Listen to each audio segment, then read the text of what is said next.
বিয়েবাড়ির আনন্দ উল্লাস করে সবাই ঘুমিয়ে পড়ল আর বাস চলতে শুরু করল।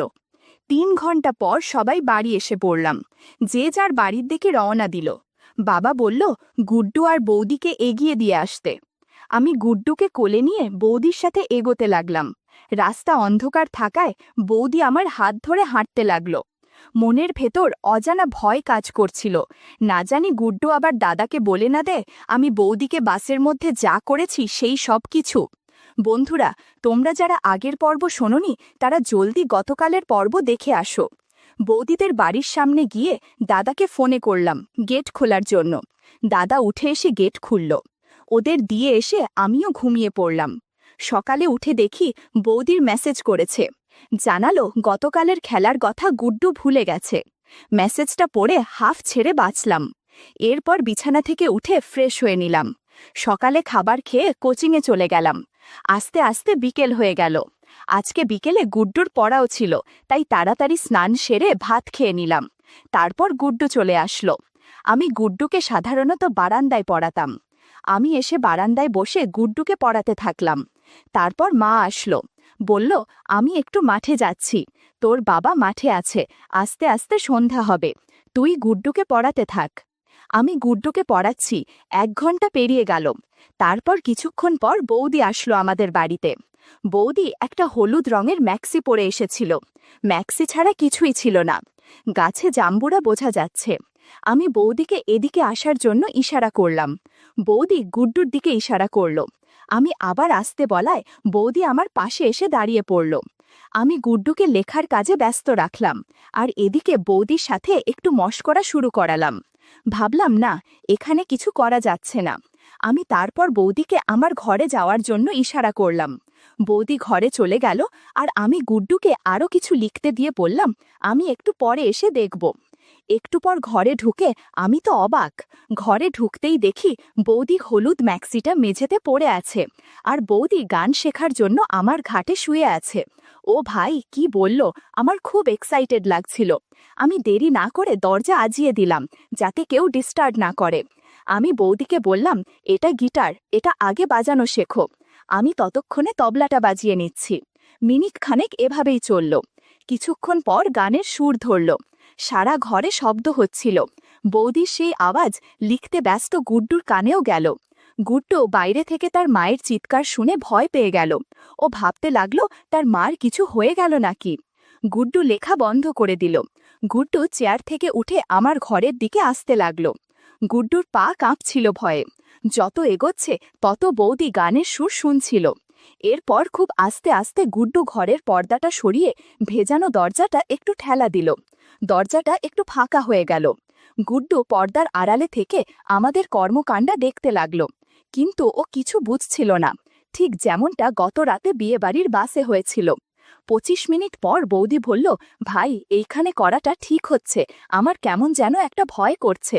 আমি বললাম কিসের ভয়, এখন বাড়িতে কেউ নেই, বাইরে শুধু গুড্ডু আছে, আর ও তো কিছু বুঝবে না। বৌদি আস্তে আস্তে, বাবু তবুও আমার ভয় করছে। আমি বৌদির কথার পাত্তা না দিয়ে তবলা বাজিয়ে চলেছি। হঠাৎ বাড়িতে এক কাজের লোক চলে আসলো। বলল, ও দাদা, বাড়িতে আছো নাকি? ডাক শুনে আমি খুব ভয় পেয়ে গিয়েছিলাম। তাড়াতাড়ি সব ঠিকঠাক করে নিলাম।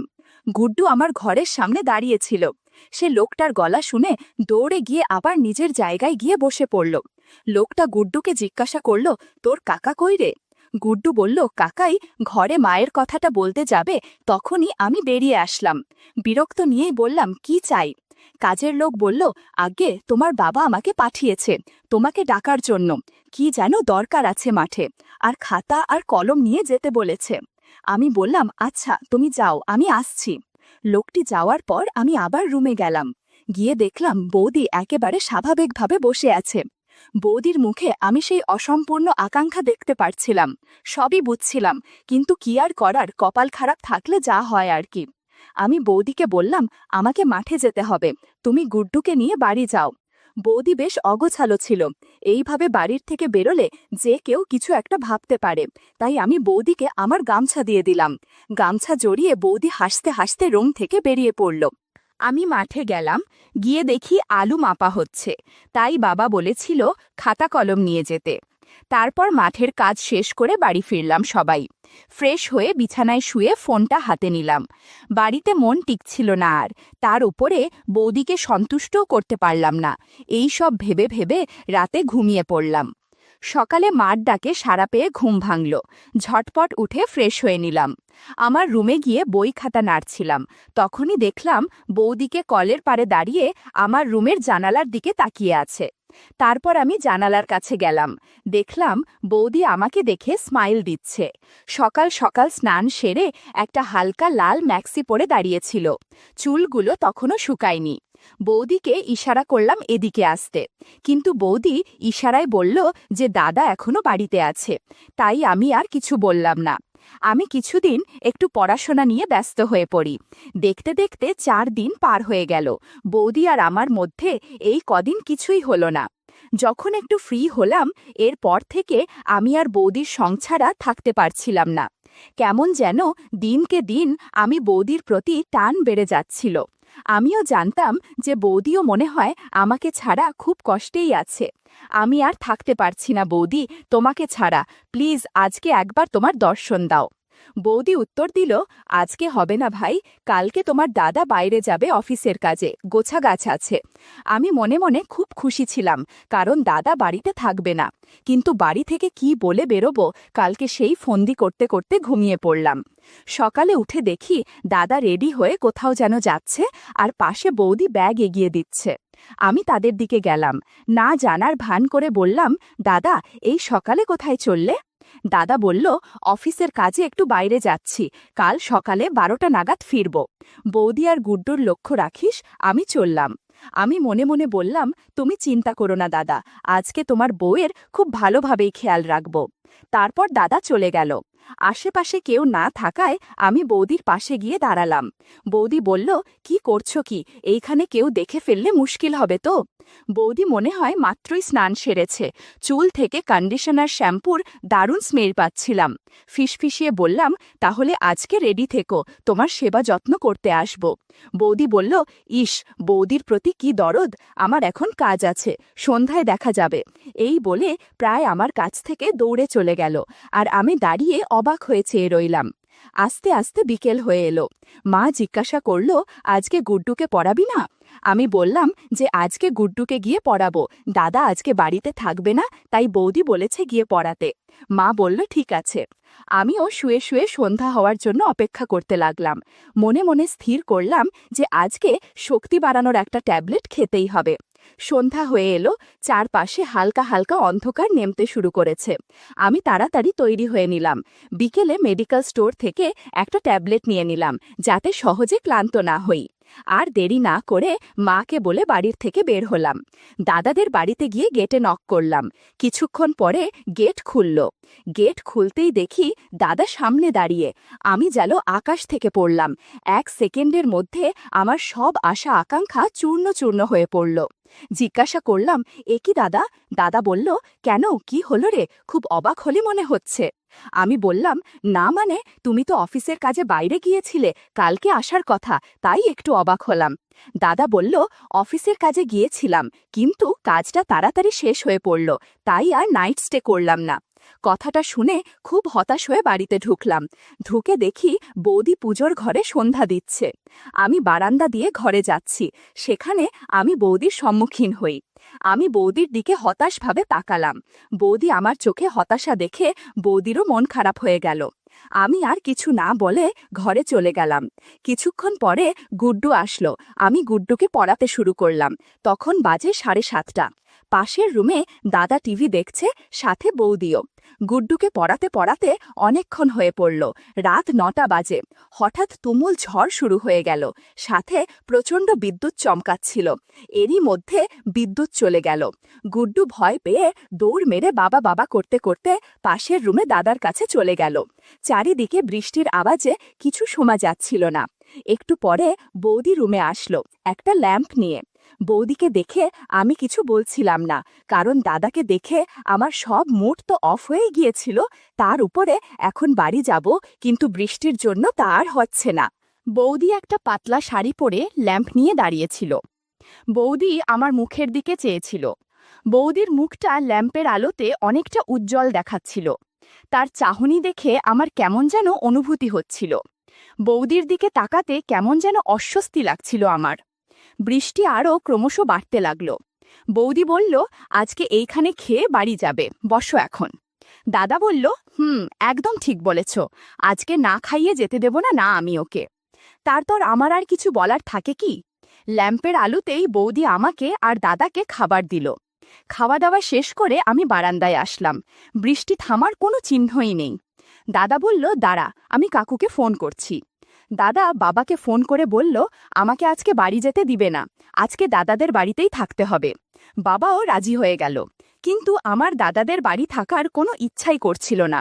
কিন্তু কিছু করার নেই, থাকতেই হবে। তখন বাজে 10:45। আমি পাশের রুমে গিয়ে শুয়ে পড়লাম, আর দাদা, বৌদি, গুড্ডু পাশের রুমে শুয়ে পড়ল। শুয়ে শুয়ে আমি বৌদির কথাই ভাবছিলাম, ঘুম আসছিল না। পাশের রুমে দাদার নাক ডাকার শব্দ স্পষ্ট শোনা যাচ্ছিল, কিন্তু আমার কিছুতেই ঘুম আসছিল না। বারবার বৌদির কথা আমার চোখের সামনে ভাসছিল। তখন রাত বাজে 12টা। প্রকৃতির ডাকাসাড়া দেয়ায় বাইরে গেলাম। একটু পর ঘরে আসলাম। হঠাৎ কি যেন মনে হলো, দাদার ঘরের দরজার সামনে গিয়ে দেখলাম যে ভেতরের দরজা লক করা নেই। মানে দাদার ঘরের মেন দরজা লক করা, কিন্তু আমি যেই ঘরে রয়েছি সেই ঘর আর দাদার ঘরের মধ্যে চলাচলের জন্য একটা দরজা ছিল। সেই দরজাটা লক করতে হয়তো ভুলে গেছে। আমি আস্তে আস্তে দরজাটা ধাক্কা দিলাম। দরজাটা খুলে গেল। ভিতরে দেখতে পেলাম যে সবার আগে গুড্ডু আর দাদা এক সাইডে ঘুমোচ্ছে আর বৌদি অন্য সাইডে। ঘরের ভিতরে শুধু একটা ল্যাম্প চলছিল। সেই ল্যাম্পের আলোয় বৌদিকে নাইট আউটফিটে দারুণ লাগছিল। নিজেকে সংযত রেখে বৌদির কাছে এগোতে লাগলাম। জানি না তখন আমার কি হয়েছিল। দাদা ঘরে থাকা সত্ত্বেও আমি নিজেকে আটকাতে পারছিলাম না। এরপর আমি এমন একটা কাজ করলাম যে কারণে বৌদি ঘুমের ঘরে বলল, আহ সুনীল, কি করছো কি? বৌদি মনে করছে যে দাদা এরকম করছে, কিন্তু বৌদি জানতো না যে আমি এসব করছি। কিছু পরোয়া না, আমি চালিয়ে গেলাম। বৌদি ঘুমের ঘোরে আবার বলল, উফ, ছাড়ো সুনীল প্লিজ, পাশের ঘরে ভাই আছে, থামো। বৌদির কথা শুনে দাদা ঘুমের মধ্যে বলে উঠল, ঘুমোতেও কি দেবে না নাকি? ঘুমের মধ্যে কি যাতা বলে যাচ্ছে? দাদার আওয়াজ শুনে বৌদি অবাক হয়ে চোখ খুলল। নিচের দিকে তাকিয়ে তারপর আমার কাণ্ড দেখে বৌদির হতভম্ব হয়ে গেল। বৌদি এটা ধারণা করতেই পারেনি আমি এসেছি। একটু পরে যখন বৌদির ঘোর ভাঙল, তখন রাগের মাথায় ফিসফিস করে বলতে শুরু করল, কি করছো এসব তুমি? তুমি কি পাগল হয়ে গেছো নাকি? যাও এখান থেকে, প্লিজ যাও। আমি বললাম, আমার একা থাকতে ভালো লাগছে না। বৌদি বলল, তোমার দাদা ঘুম থেকে উঠে পড়লে সর্বনাশ হয়ে পড়বে, প্লিজ যাও তুমি এখান থেকে। আমি বৌদির চোখের দিকে চেয়ে প্লিজ প্লিজ বলছিলাম, কিন্তু বৌদি কিছুতেই রাজি হচ্ছিল না। অনেকক্ষণ রিকোয়েস্ট করার পর বৌদি রাজি হলো। বললাম, ওই রুমে গেলে দাদা কিছুই বুঝতে পারবে না। এরপর আমরা পাশের রুমে গেলাম বৌদিকে গান শেখাতে। প্রথমে তবলা বাজিয়ে নিলাম, এরপর বৌদি গিটার বাজাতে শুরু করল। মিনিট 10 যেতেই বৌদি বলল, প্লিজ ভাই, আজ এ পর্যন্তই থাক, তোমার দাদা উঠে পড়লে সমস্যা হবে। আমি বৌদির কোনো কথাই শুনলাম না, গান বাজনা চালিয়ে গেলাম। বাইরে বৃষ্টির শব্দে বৌদির চেঁচামেচি শোনা যাচ্ছিল না, যে কারণে আমার সুবিধাই হয়েছিল। তখন বাজে রাত 2টো। এক নাগারে আমরা চালিয়ে যাচ্ছিলাম। হঠাৎ পাশের রুমে ঘুমিয়ে থাকা দাদার ঘুম ভেঙে গেল। আধ ঘুম অবস্থায় পাশে ফিরে দেখল যে বৌদি নেই। দাদা এবার উঠে বসল। পাশে ফিরে দেখল যে বৌদি যেখানে শুয়েছিল সেখানে প্রসাদ পড়ে আছে। কিছুটা হাতে নিতেই বুঝতে বাকি রইল না যে এটা কি। দাদার মনে একটা আলাদা ভাবনা ঘুরপাক খাচ্ছিল। দাদা বিছানা থেকে নামল, দেখল যে বাইরের দরজা খোলা। ভাবল যে বৌদি বোধহয় বাইরে গিয়েছে। পাশের রুমে আমি আর বৌদি ব্যস্ত সময় পার করছি। দাদা বাইরের দরজার দিকে যেতে লাগল। কিছু একটা পায়ের নিচে আশায় দাঁড়িয়ে পড়ল। পা সরিয়ে দেখতে পেল বৌদির একটা কাপড় মেঝেতে পড়ে রয়েছে। দাদা এখন একটু ভয় পেতে লাগল। বাইরে আবার ঝিরিঝিরি বৃষ্টি হচ্ছে। আমরা গান বাজনা করে ক্লান্ত হয়ে পড়েছি। ওদিকে দাদা বাইরে বেরিয়ে দেখল যে কলের পাড়ে আর বাথরুমে কেউ নেই। দাদা আবার ঘরে এসে পড়ল, চিন্তা করতে লাগলো এবং ভয় পেতে লাগলো যে বৌদি কোথায় গেল। দাদা দাদা ভাবল যে আমাকে ডাক দিয়ে জানাবে যে বৌদি কোথাও নেই। পাশের রুমের দরজার দিকে এগোতে লাগলো। তখনই দাদার চোখে পড়ল মেঝেতে মেঝেতে কতকগুলো ভেজা পায়ের ছাপ। সেটা দাইরে হতে দাদার রুম দিয়ে পাশের রুমে গিয়েছে। দাদার তখন হার্টবিট বেড়ে উঠল, মাথার মধ্যে নানান চিন্তাভাবনা ঘুরছিল। দাদা দরজায় কড়া নাড়তেও সাহস পাচ্ছিল না, তাই দরজায় কান পাতল।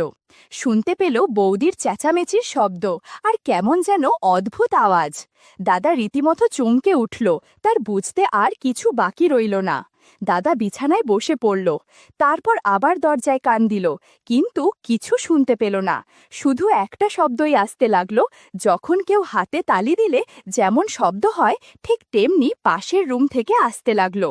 তারপর হঠাৎ মুষলধারা বৃষ্টি শুরু হলো।